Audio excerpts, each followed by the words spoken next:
আসসালামু আলাইকুম রহমতুল্লাহ। প্রিয় দর্শক, একটি ছোট কলমের চারাতে কখন গ্রাফটিং পলি খুলতে হবে এই বিষয়টা আমরা বারবার বলি, কেননা হচ্ছে বিষয়টা অতীব গুরুত্বপূর্ণ।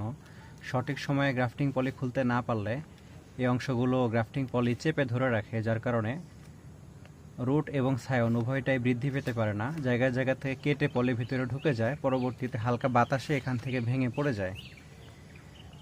যখন দেখবেন এই গ্রাফটিং পলি রুটকে এবং ছায়নকে হালকা চেপে ধরেছে, ঠিক এইটারই মতো, অর্থাৎ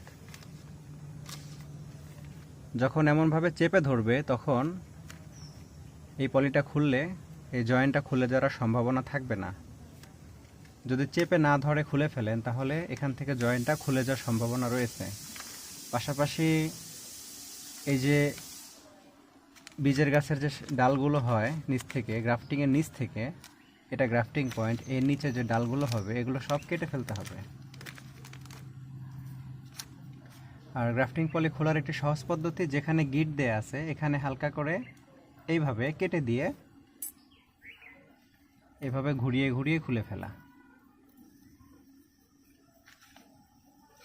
ঠিক এইভাবে।